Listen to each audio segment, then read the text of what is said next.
رحیم الحمدللہ ایک بار پھر جو لوگوں کے سوالات جمع ہوتے ہیں وہ میں آپ کے پاس لے کر آیا ہوں، اور سب سے بنیادی اور اہم سوال پہلا آپ سے یہ ہے کہ کیا عقیدہ ختم نبوت اسلام کا بنیادی عقیدہ ہے، اور اس کا انکاری کیا دائرہ اسلام سے خارج ہو جائے گا؟ میرے بھائیو، یہ ختم نبوت کا جو عقیدہ ہے نا جی، یہ انڈیا، پاکستان، بنگلہ دیش میں ایک بڑا سینسٹیو ٹاپک ہے، کیونکہ ہم اس عقیدے کے خلاف جو سازشیں ہوئیں سب کانٹیننٹ میں اس سے سفر کر رہے ہیں، اور جتنا سفر سب کانٹیننٹ کے لوگوں نے اس حوالے سے کیا ہے وہ باقی علاقے کے لوگوں نے نہیں کیا. لہذا ختم نبوت ایک کریٹیکل ایشو یہاں پر بن چکا ہے. میرا اس میں جو موقف ہے وہ بڑا جو ہے وہ سخت ہے اس حوالے سے کہ میں اس ختم نبوت کو کسی ایک خاص مکتبہ فکر کے ساتھ نہیں جوڑتا. تو یہ ختم نبوت کے حوالے سے میرا تو سٹانس یہی ہے میرے بھائیوں کہ نبی صلی اللہ علیہ وآلہ وسلم کے بعد جو شخص بھی چاہے وہ امتی نبی کا دعویٰ کر کے آپ صلی اللہ علیہ وآلہ وسلم کی ختم نبوت کے اوپر ڈاکہ مارے، یا وہ بزرگ پرستی کا جو ایک سلسلہ چل رہا ہے اس کے نام کے اوپر کشف اور الہام کے ذریعے کوئی اللہ تعالیٰ کے ساتھ ڈیوائن تعلق کسی کا مانے، یا وہ عقیدہ امامت کی یہ بگڑی ہوئی شکل مانے کہ شاید نبی صلی اللہ علیہ وآلہ وسلم کے بعد بھی ایسی ہستیاں دنیا میں موجود ہیں جن سے اللہ تعالیٰ کلام کرے گا یا کرتا رہے گا، سوائے ایک ایکسیپشن کے جو سیدنا عیسیٰ علی نبینا وعلیہ الصلوۃ والسلام کا معاملہ ہے، اس پہ تو اجماع امت ہے. مسئلہ نمبر میرا اس کے اوپر 12 حیات مسیح اور نزول مسیح علیہ السلام وہ ریکارڈڈ ہے، وہ بھی امتی کی حیثیت سے آئیں گے. اس کے علاوہ کوئی ایکسیپشن اس امت کے اندر موجود نہیں ہے. اسی طریقے سے کشف اور الہام کے اوپر میرا مسئلہ نمبر 6b ہے، جس میں نے ثابت کیا ہے کہ نبی صلی اللہ علیہ وآلہ وسلم کی وفات کے بعد اب قیامت تک اللہ تعالیٰ کسی بھی بندے کے ساتھ نہ کشف کے ذریعے، نہ الہام کے ذریعے، نہ کوئی وحی خفی کے ذریعے، نہ وحی جلی کے ذریعے کوئی بھی ریلیشن شپ نہیں ہے، سوائے ایک ایکسیپشن کے جو بخاری اور مسلم کی متفق علیہ حدیث ہے کہ میری وفات کے بعد نبوت کی خبریں بین ہو چکی ہیں، ختم نبوت کی وجہ سے ختم ہو چکی ہیں، سوائے ایک چیز کے، اور وہ ہے خواب، مبشرات. اور پوچھا گیا مبشرات کیا ہیں، تو فرمایا گیا کہ خواب. مبشرات یعنی خوشخبری دینے والے خواب. دین نہیں سکھایا جائے گا. نبی صلی اللہ علیہ وآلہ وسلم اپنی مبارک زندگی میں الحمدللہ دین مکمل کر کے گئے ہیں. اب کسی کو خواب میں آ کے یا کوئی اور معاملات کے ذریعے دین میں کوئی ایڈیشن نہیں ہوگی، ناٹ ایٹ آل. دین میں کوئی چیز ایڈ نہیں ہوگی. آپ صلی اللہ علیہ وآلہ وسلم دین مکمل کر کے گئے ہیں. اب اگر کسی کا یہ پوائنٹ آف ویو ہے کہ نہیں یار وہ خواب میں آگے کوئی انہوں نے ایسی چیز بتانی ہے امت کو جو پہلے بتانا بھول کے تھے نعوذ باللہ، تو وہ اپنے عقیدے کی اصلاح کرے. سورۃ المائدہ میں واضح آ گیا، الیوم اکملت لکم دینکم واتممت علیکم نعمتی ورضیت لکم الاسلام دینا. آج کے دن ہم نے تمہارے لیے تمہارا دین مکمل کر دیا اور تم پہ اپنی نعمت تمام کر دی اور اسلام کو ایز اے ریلیجن تمہارے لیے پسند کیا. بخاری مسلم میں موجود ہے، یہ حجۃ الوداع کے موقع کے اوپر یہ آیت نازل ہوئی تھی سورۃ المائدہ کی. تو دین مکمل ہو چکا ہے. مبشرات کیا ہے کہ کوئی اچھا نیکی کا کام کر رہا ہے وہ خوشخبری آ جائے گی. نبی صلی اللہ علیہ وآلہ وسلم کی زیارت کسی کو ہو سکتی ہے، اور اس حوالے سے جو بعض اہل حدیث علماء کا یہ موقف ہے کہ صحابہ کرام کے علاوہ کسی کے لیے گارنٹی نہیں ہے کہ وہ زیارت کر سکیں، بالکل باطل ہے. اس پہ بھی میرا جو 6b مسئلہ ہے اس کے آخری 40 منٹ اسی کے اوپر تھے. آپ بلکہ یوٹیوب پہ جا کے لکھیں خواب میں دیدار مصطفیٰ صلی اللہ علیہ وآلہ وسلم، تو میری ویڈیو کھل جائے گی. اور میں نے صحیح الاسناد حدیث سے، صحیح مسلم سے، ابو داؤد سے، ترمذی سے، باقی کتابوں سے ثابت کیا ہے کہ نہ صرف صحابہ بلکہ تابعین، تبع تابعین، تبع تابعین تک نبی صلی اللہ علیہ وآلہ وسلم کی لوگوں نے زیارتیں کی ہیں اور باقاعدہ حدیث کی کتابوں میں موجود ہیں. تو وہ مبشرات ہوں گے، خوشخبریاں. اس میں کوئی دین نہیں سکھایا جائے گا، صرف یہ کہا جائے گا یہ کام اچھا ہو رہا ہے یا برا ہو رہا ہے، اور اس کی بھی وہ پھر پوری شرائط ہے. ورنہ تو آپ دیکھ لیں کوئی بریلوی خواب دیکھ لے دیوبندی نہیں مانتا، دیوبندی دیکھ لے بریلوی نہیں مانتا، اہل حدیث دیکھ لیں یہ دونوں نہیں مانتے، شیعہ کا یہ نہیں مانتے، شیعہ ان کا نہیں مانتے. تو وہ خواب بھی نہیں ان کو کہنا چاہیے. خواب نہیں کہا کرنے کام کہ ہمارے فرقے کے، ہمارے بزرگ، ہمارے مولوی جو خواب دیکھیں گے وہ. تو یہ تھوڑا اس کی آپ یعنی اس کو چینج کریں. یہ نہ کہ نبی علیہ السلام خواب میں آ سکتے ہیں، نہ نہ نہ نہ نہ. یہ آپ پبلک سے جھوٹ بول رہے ہیں. آپ یہ کہا کریں کہ نبی صلی اللہ علیہ وسلم صرف ہمارے فرقوں کے، ہمارے بزرگوں کے، ہمارے علماء کو آ سکتے ہیں، دوسروں کو آئیں گے بھی ہم نے نہیں ماننا. طارق جمیل صاحب کا وہ جو خواب والا معاملہ آیا، کس طرح بریلویوں نے مذاق اڑایا. ٹھیک ہے، اسی طریقے سے بریلویوں کا آئے گا، دیوبندی مذاق اڑائیں گے. تو یہ ساری چیزیں اسی طریقے سے. تو ختم نبوت کا مطلب یہ ہے کہ نبی علیہ السلام کے بعد کوئی کشف نہیں کسی کے اوپر، کوئی الہام نہیں ہے، کوئی امتی نبی نہیں ہے، کوئی ایسا معاملہ نہیں ہے. عیسیٰ علیہ السلام کی ایکسیپشن میں نے الگ سے بتا دی. تو اس پہ جن جن لوگوں نے ڈاکے مارے ہیں وہ سب ایک لیول کے مجرم ہیں. ورنہ میں یہ کہتا ہوں یہ ختم نبوت پہ جتنی بھی تحریکیں چل رہی ہیں یہ ختم نبوت تحریکیں نہیں ہیں، یہ ایک خاص فرقے کے خلاف ہیں، اس کو ٹارگٹ کرنے کے لیے. اگر یہ ختم نبوت کے ساتھ مخلص ہو، سب کو ایک ہی جگہ لا کے کھڑا کریں جس طرح ہم کرتے ہیں. اس لیے آپ دیکھیں ان کی دعوت سے نقصان ضرور ہوا ہے، اسلام کا فائدہ نہیں ہوا. کیونکہ جن لوگوں کو یہ دعوت دے رہے ہیں نا، ان کو تو پتا ہے کہ جناب ساڈے نے دیا کیتا نا، تو آڈیا نے اس تو بھی ود کے کیتا ہے. ٹھیک ہے، ان کو پتا ہے کلیئر، اور وہ کھول کے سامنے رکھ دیتے ہیں.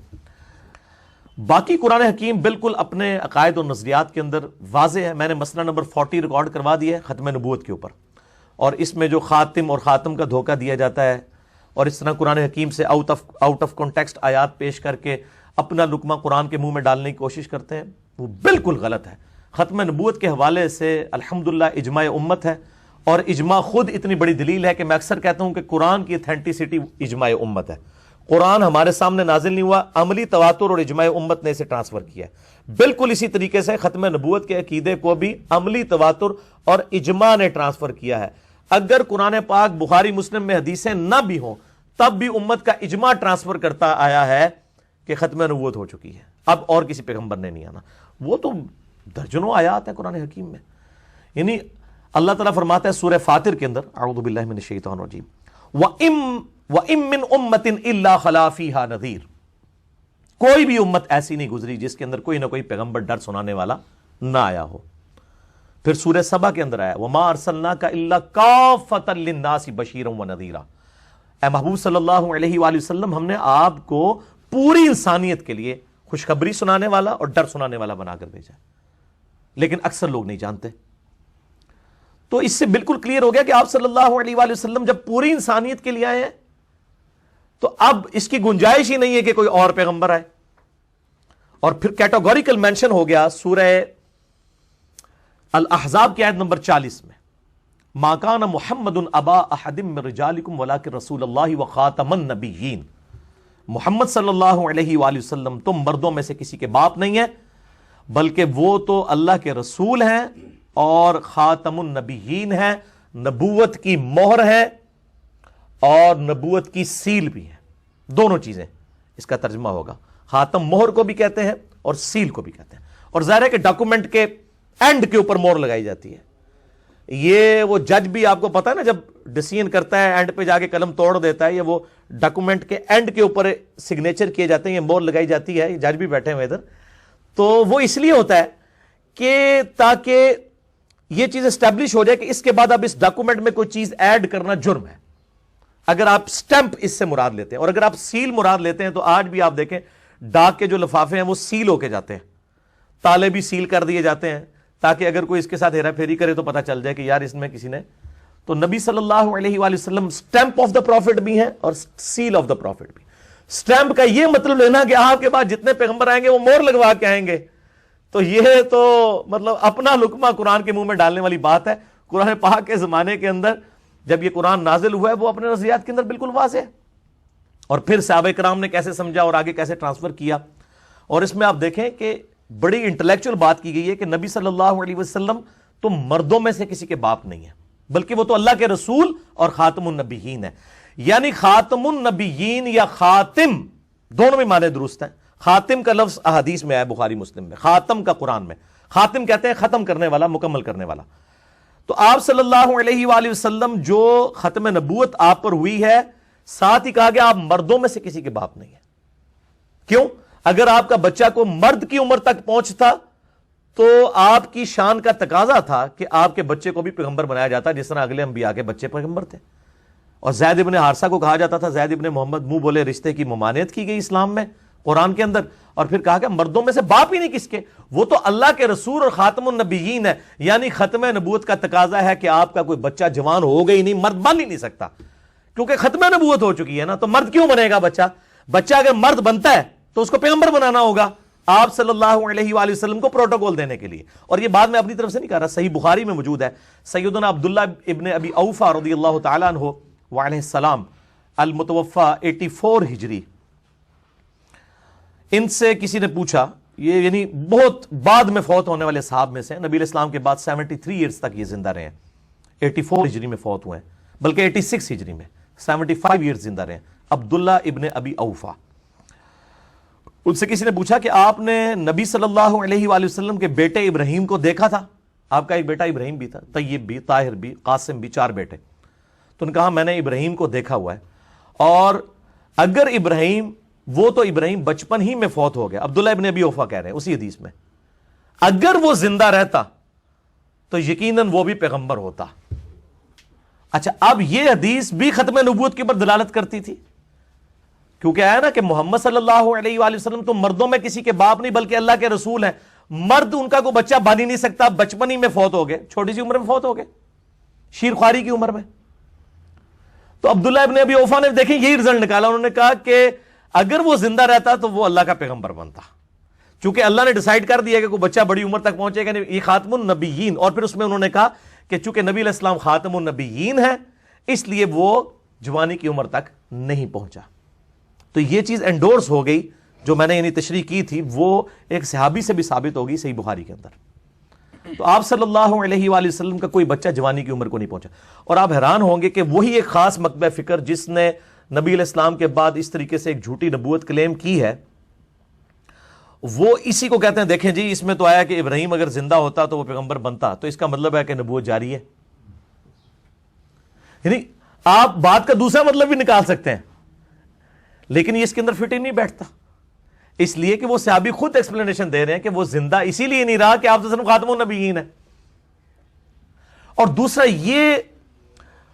یہ بفرض محال بات کی جاتی ہے، یہ تو قرآن میں سورۃ الزخرف میں آیا، ان کان للرحمن ولد فانا اول العابدین. اے محبوب صلی اللہ علیہ وآلہ وسلم آپ فرما دیجئے اگر اللہ کا کوئی بیٹا ہوتا تو میں سب سے پہلے میں اسے پوج رہا ہوتا. اب اگر اس سے کوئی یہ رزلٹ نکال لے کہ اللہ کا بیٹا ہو سکتا ہے، اور کہ جی یہ لم یلد ولم یولد کا مطلب یہ نہیں ہے جو آپ لے رہے ہیں، اس میں تو واضح ہے کہ اللہ کا بیٹا ہو سکتا ہے. وہ بھئی سمجھانے کے لیے کہ بالفرض عیسائیوں کو یہ کہا جا رہا ہے اور بت پرستوں کو کہ تم فرشتوں کو اللہ کی بیٹیاں مانتے ہو، وہ جیزس کرائسٹ کو جو ہے وہ ڈیوینٹی میں کلیم کرتے ہیں یا اللہ کا بیٹا کہتے ہیں، تو اگر یہ جیزس کرائسٹ اللہ کے بیٹے ہوتے عیسیٰ علیہ السلام تو اے نبی فرما دیجیے سب سے پہلے میں ان کی عبادت کر رہا ہوتا، کیونکہ اللہ کا بیٹا بھی پھر الہ ہی ہوتا نا، مخلوق تو نہ ہوتا. تو یہ سمجھانے کے لیے، اس سے وہ رزلٹ نہیں نکلتا. پھر آپ دیکھیں بخاری اور مسلم کی متفق علیہ حدیث ہے کہ نبی صلی اللہ علیہ وآلہ وسلم فرماتے ہیں کہ بنی اسرائیل کی جو سیاست ہے وہ ان کے انبیاء کے ہاتھوں میں ہوتی تھی. جب ایک نبی فوت ہوتا تھا تو وہ کمانڈ کسی دوسرے پروفٹ کے حوالے کر کے جاتا تھا، جبکہ میری امت کے اندر کوئی نبی نہیں آئے گا بلکہ یہ جو سیاسی کمانڈ ہے یہ خلفاء کے ہاتھوں میں ہوگی اور کثرت کے ساتھ خلفاء آئیں گے. وہ خلفاء راشدین تو 5 آئے نا، ابو بکر، عمر، عثمان و علی، حسن ابن علی رضی اللہ عنہم اجمعین علیہم السلام. اس کے بعد بھی جو خلفاء ہیں وہ یعنی ٹیکنیکل لینگویج میں ان کو آپ خلفاء بول رہے ہوتے ہیں، ویسے تو ملوک ہیں، بادشاہ ہیں، علی منہاج النبوہ نہیں ہے ان کی خلافت، لیکن وہ کثرت سے حکمران چل رہے ہیں. پھر بخاری اور مسلم کی متفق علیہ حدیث ہے کہ غزوہ تبوک کے موقع پر یہ پہلا موقع تھا کہ مولا علی علیہ السلام کو نبی صلی اللہ علیہ وآلہ وسلم اس جنگ میں ساتھ نہیں لے کے جا رہے تھے، عورتوں اور بچوں پہ اپنا خلیفہ چھوڑ کے جا رہے تھے. تو سیدنا علی رو پڑے، یا رسول اللہ صلی اللہ علیہ وسلم میں آپ کے ساتھ نہیں جا رہا، یہ فرسٹ ٹائم ایسا ہوا ہے. تو آپ نے فرمایا اے علی کیا تم اس بات پر راضی نہیں ہو کہ تمہاری میرے ساتھ وہی نسبت ہے جو ہارون علیہ السلام کی موسیٰ علیہ السلام کے ساتھ. لیکن ساتھ ہی آپ نے کہنا نا کنو کاٹ لو ایک گل اور بھی وہ نال فرما دی، مگر میرے بعد کوئی نبی نہیں ہے. کہ کوئی یہ نہ ہو کہ حضرت علی کے لیے کوئی کلیم کر دے کہ دیکھیں نا کہہ دیا وہی نسبت ہے، تو ہارون بھی پیغمبر تھے تو موسیٰ بھی پیغمبر تھے. بخاری اور مسلم دونوں میں الفاظ ہیں مگر میرے بعد کوئی نبی نہیں ہے. مسلم کے الفاظ ہیں کہ میرے بعد نبوت ختم ہو چکی ہوئی ہے، یعنی مولا علی کو بھی یہ ٹائٹل نہیں ملا علیہ السلام.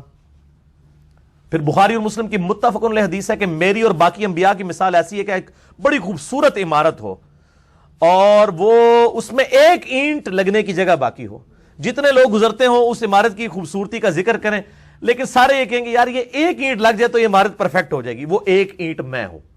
اس سے بڑھ کے اور کیسے سمجھایا جائے؟ جب جگہ یہ ایک اینٹ کی ہے تو کوئی دجال کیسے دعویٰ یہ کر سکتا ہے کہ میں یہ پیغمبر ہوں؟ وہ دجال اس لیے کہ نبی علیہ السلام نے خود دجال کہا ہے، بخاری اور مسلم کی متفق علیہ حدیث ہے۔ یہ میں عام مولویوں والے والے نہیں پیش کر رہا، میں جو حدیثیں جس کتاب میں اس کے حوالے دے رہا ہوں، اگر کوئی الفاظ مسلم میں تو میں مسلم تک رہوں گا، یہ نہ کہ یہ بھی بولتا جا رہا ہے جس طرح آج کل وہ ٹیکسٹ میسج جو جھوٹ لکھ کے نیچے لکھ دیتے ہیں بخاری اور مسلم، یہ والا نہیں جائے بھائی، یہ بڑا ذمہ دار بندہ بیٹھے ہیں۔ بخاری اور مسلم کی متفق علیہ حدیث ہے، قیامت اس وقت تک قائم نہیں ہوگی جب تک کہ 30 جھوٹے دجال نہ پیدا ہو جائیں، ان میں سے ہر ایک کو یہ زوم ہوگا کہ میں اللہ کا پیغمبر ہوں، نعوذ باللہ من ذالک۔ اور یہی حدیث ابو داؤد اور جامعہ ترمذی میں آتی ہے، تو آپ نے فرمایا کہ میری امت میں 30 جھوٹے دجال پیدا ہوں گے جو یہ دعوی نبوت کریں گے، اور آپ نے فرمایا انا خاتم النبیین لا نبی بعدی، میں خاتم النبیین ہوں، میرے بعد کوئی نبی نہیں ہے۔ اور صحیح مسلم کے اندر الفاظ ہیں کہ آپ صلی اللہ علیہ وآلہ وسلم نے فرمایا اللہ تعالیٰ نے 5 ایسی خصوصیات ہیں جو کسی اور پیغمبر کو نہیں دیں سوائے میرے، ان میں سے ایک خصوصیت یہ ہے کہ اللہ تعالیٰ نے مجھ پہ نبوت کا سلسلہ ختم فرمایا، اور یہاں خاتم کے الفاظ موجود ہیں، بخوتیمہ کے الفاظ موجود ہیں کہ مجھ پر ختم کر دی نبوت۔ اس کے علاوہ فرمایا کہ مجھے شفاعت کا اللہ تعالیٰ نے اذن عطا فرمایا، وہ بالاذن ہے، پوری زمین میرے لیے سجدہ گاہ بنا دی، اور ساتھ یہ بھی فرمایا کہ مجھے پوری انسانیت کے لیے پیغمبر بنا کے بھیجا گیا، 1 مہینے کی مسافت سے میرا روب ڈال دیا کافروں کے اوپر، اور مال غنیمت میری امت کے لیے حلال کر دیا گیا۔ یہ 5 کی 5 چیزیں میں نے آپ کو گنوا دی۔ تو صحیح مسلم میں 6 چیزیں بھی ہیں، ان میں یہ 6ٹھی چیز بھی شامل ہوگی۔ تو اس طرح کے الفاظ بالکل واضح ہیں ختم نبوت کے حوالے سے، کوئی کسی کو وہم بھی نہیں آنا چاہیے۔ اب ہوتا یہ کہ میں وہی ایک بڑی ننگی بات کرتا ہوں اس حوالے سے کہ ہم جن مکاتب فکر کے بارے میں یہ کلیم کر رہے ہوتے ہیں نا کہ یار یہ تو ہے ہی کافر ہیں، یہ تو دار اسلام سے خارج ہیں، ہم بغیر علم کے کر رہے ہوتے ہیں اپنے جذبات کے ساتھ۔ اگر ہم خود بھی اسی مکتبہ فکر میں پیدا ہوئے ہوتے ہیں نا تو ہم اس مکتبہ فکر کو حق پہ سمجھ رہے ہوتے ہیں اور باقی لوگوں کو کافر سمجھ رہے ہوتے ہیں۔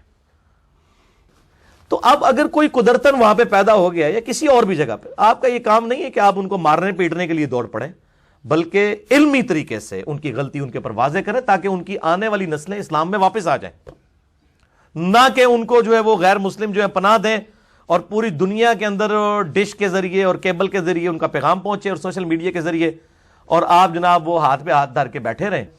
اور مجھ سے تو چونکہ قادیانی مکتبہ فکر کے لوگ بھی اس حوالے سے رابطہ کرتے رہتے ہیں ختم نبوت کو ڈسکشن کرنے کے لیے، اور میں یا وہ ہوں یا کسی بھی اور مکتبہ فکر کے لوگ ہوں، میں پازیٹیولی ان کے ساتھ ڈیل کرتا ہوں، کیونکہ مجھے اللہ نے دائی بنا کر بھیجا ہے، کسی کو مارنے پیٹنے کے لیے قتل کرنے کے لیے نہیں بھیجا، بلکہ علمی طریقے سے ان کی غلطی ان پر واضح کرنے کے لیے۔ اور میں اس یعنی پوری تمہیدی گفتگو کے اینڈ پہ یہ خصوصاً قادیانیوں کو دعوت دوں گا اس حوالے سے، اور بالعموم باقی مکتبہ فکر کے لوگوں کو بھی، کہ ان کفریہ عقائد سے توبہ کریں۔ آپ کے کسی بزرگ نے آپ کے کام نہیں آنا، خود کتاب و سنت کو سٹڈی کریں اور دیکھیں کہ قرآن و سنت کے اندر کیا دلائل موجود ہیں ختم نبوت کے حوالے سے، اپنی اصلاح کریں۔ یہاں بھی جتنے 60 70 80 کے قریب لوگ بیٹھے ہیں، یہ پیغام لے کے جائیں، کسی کے ساتھ نفرت نہ کریں۔ آپ یہ تصور کر لیں کہ اگر میرے ماں باپ قادیانی ہوتے، میں قادیانیوں کے گھر میں پیدا ہوا ہوتا اور میں غیر قادیانیوں کو کافر سمجھ رہا ہوتا، تو اب اگر اللہ تعالیٰ نے مجھے بائی چانس یہاں پہ پیدا کر دیے تو مجھے کس چیز کا زوم ہے؟ تو اس لیے میں جملہ بولتا ہوں کہ قادیانی صرف اس لیے کافر ہیں کہ آپ کے ماں باپ قادیانی نہیں ہیں۔ اس کو آؤٹ آف کانٹیکسٹ کوئی نہ لے اس جملے کو، یہ بڑا گہرا جملہ ہے۔ اور میں نے پچھلی دفعہ بھی کلیم اس حوالے سے ایک جملہ بھی بولا تھا کہ قادیانی اگر ہمیں کافر کہنا چھوڑ دے تو ہم بھی ان کے اوپر فتویٰ لگانا چھوڑ دیں گے۔ یہ میں نے الزامی بات کی تھی، جس طرح کہ سورۃ الاعراف میں آتا ہے کہ اللہ تعالیٰ فرماتا ہے یہ کافر اس وقت تک جنت میں نہیں داخل ہو سکتے جب تک کہ سوئی کے ناکے میں سے اونٹ نہ گزر جائے۔ تو اللہ تو سوئی کے ناکے میں سے اونٹ گزار سکتا ہے، تو اللہ گزار کے تو کافروں کو بھی ڈال دے؟ نہیں، یہ محاورتاً بات ہے، اور یہ بڑی انٹلیکچوئل دعوت ہے۔ ان کو نہیں پتا، ان کی پبلک کو، کہ کبھی بھی ہمیں اس حال میں کہ جن کے بارے میں انہوں نے نبوت کلیم کی ہوئی ہے ہم اس کو جھوٹا سمجھیں اور یہ ہمیں مسلمان مان لیں، کیونکہ وہ تو ان کو امتی نبی کلیم کیے ہوئے ہیں۔ جب امتی نبی کلیم کیے ہوئے ہیں تو نبی کا انکار کرنے والا کیا ہوا؟ کافر۔ اور اگر میں انکار کر کے بھی مسلمان رہتا ہوں تو اس کا مطلب ہے کہ جس کے بارے میں آپ نے نبوت کلیم کی ہوئی ہے نا وہ نبی نہیں ہے۔ یہ جج تے وکیل ہی سمجھ سکتے ہیں گل، ٹھیک ہے نا؟ ایک کان اینج کر کے پڑھا ہے کہ اگر میں ایسے شخص کو نبی نہ مانوں جس کو آپ مان رہے ہیں اس کے باوجود میں مسلمان ہوں تو اس کا مطلب ہے جس کے بارے میں آپ کلیم کر رہے ہیں وہ نبی نہیں ہے، کیونکہ نبی کا انکار کرنے والا تو مسلمان ہو ہی نہیں سکتا، تو کافر ہی ہوگا۔ تو یہ ایک انٹلیکچوئل جملہ تھا، اس کو آؤٹ آف کانٹیکسٹ نہ پیش کیا جائے، یہ بہت علمی جملہ ہے۔ اور میرے پاس کچھ قادیانی بھائی کچھ عرصہ پہلے آئے تھے، اور ظاہر ہے کہ میں یہود و نصارہ سے بدتر نہیں ان کو سمجھتا، بالکل کلیئر کٹ، میں اپنی ویڈیوز میں بھی کہتا ہوں، اس لیے کہ وہ قرآن کو مانتے ہیں، بخاری مسلم کو مانتے ہیں۔ بس جس طرح آپ کے بزرگ بابوں نے آپ کو نماز کا طریقہ بخاری مسلم سے نہیں بتایا اور پوری زندگی آپ اس طریقے سے چلتے رہے، توحید قرآن کی نہیں سمجھائی، آپ اپنے اپنے مکتب فکر میں دیوبند، بریلوی، اہل حدیث، شیعہ جدھر جدھر لگے تھے لگے ہوئے ہیں، وہ بھی اپنے اپنے مکتب فکر میں لگے ہوئے ہیں۔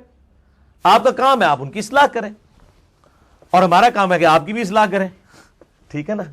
ہم تو کہتے ہیں جو بھی غلط ہے اس کی غلطی ہائی لائٹ کرنی چاہیے، مارنے پیٹنے والا کام نہیں کرنا چاہیے۔ تو وہ آئے بھائی، میں نے ان کو کہا، میں نے کہا جی مجھے آپ لکھوا کے لا دیں، تو آج 4-5 سال ہو چکے ہیں وہ واپس نہیں آئے، حالانکہ وہ کہہ رہے تھے نہیں ہم آپ کو مسلمان مانتے ہیں۔ میں نے کہا ایسا نہیں، آپ کا عالم دین کوئی لکھ کے دے کہ جو غلام احمد قادیانی صاحب کو پیغمبر نہ مانے وہ پیغمبر نہ مانتے ہوئے بھی مسلمان ہے، یہ لکھوا کے لیں تو میں آپ کی تکفیر چھوڑ دوں گا۔ یہ میں نے الزامی بات کے طور پہ بات کی، وہ نہیں آئے۔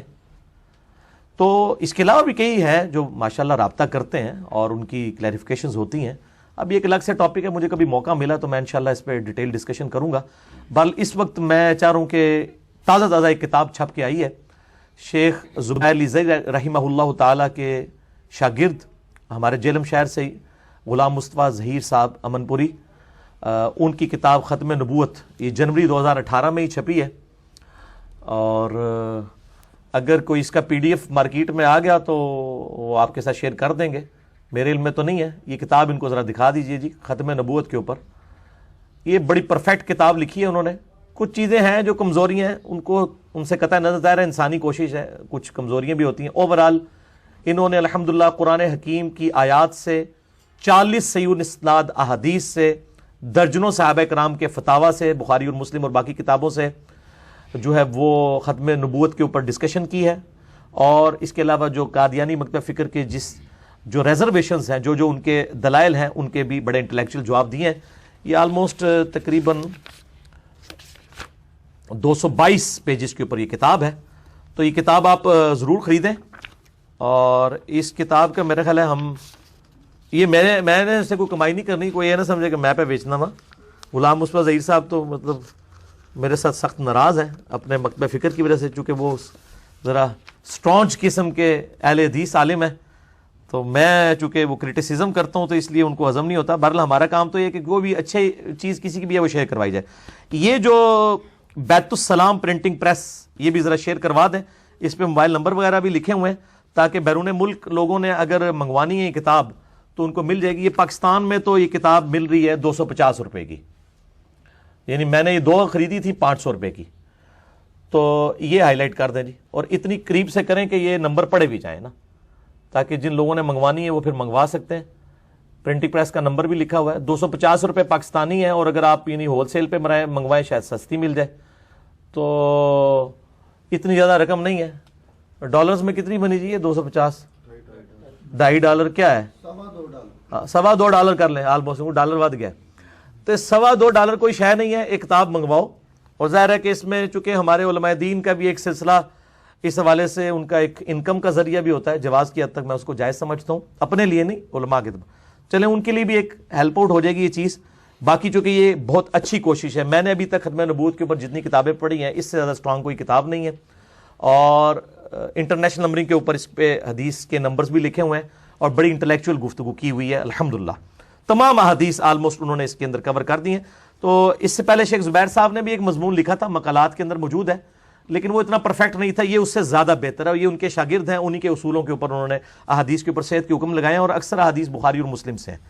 تو یہ یعنی میرا ایک علمی انصاف تھا کہ میں باقی اس کے اندر جو انہوں نے لینگویج یوز کی ہے بعض جگہ کہیں اگر سخت لینگویج یوز ہوئی ہے تو میں پیشگی معذرت کر لوں، اس کی وجہ کہ میرا مزاج نہیں ہے کہ میں اس طریقے سے، اور دوسرا اس میں کمزوری اس حوالے سے بھی ہے کہ انہوں نے خاص مکتبہ فکر کو ٹارگٹ کیا ہے، وہ کمزوریوں کی کمپنسیشن میرا مسئلہ نمبر 40 آپ دیکھ لیں، یوٹیوب پہ جا کے لکھیں 40 مسئلہ MAS اپوسٹرافی والا کاما ALAH، مسئلہ کہتے ہیں عربی میں سوال کو، اور سوال ویسے ہم اردو میں کہتے ہیں لفظ سوال ہے، پیش ہے، علماء سے میں بول رہے ہیں، ٹھیک ہے جی۔ تو یہ 40 مسئلہ جو ہے وہ آپ دیکھ لیں، اور وہ آج کا ریکارڈڈ نہیں ہے، آلموسٹ 6 سال پرانی ویڈیو ہے وہ ریکارڈڈ، مسئلہ 40۔ تو میں نے اس وقت جو باتیں کی تھی، اب آپ یہ میرا کلپ جب ختم نبوت کے حوالے سے چڑھے گا تو آپ وہ باتیں سنیں گے، آپ کہیں گے یار یہ تو باتیں اس وقت بھی ہوئی تھی، اب ہمیں ذرا زیادہ بہتر طریقے سے سمجھ آ رہی ہیں۔ تو یہ پہلا سوال کریٹیکل تھا، تو میری چونکہ تیاری تو نہیں تھی، جو میرے دل کا درد تھا میں نے سامنے رکھ دیا، تو ابھی بھی بہت کچھ بول سکتا ہوں، لیکن میرا خیال ہے باقی سوالات کو کور کریں تاکہ ٹائم بھی ہم فارغ بھی ہو بس جائیں۔ اسی ضمن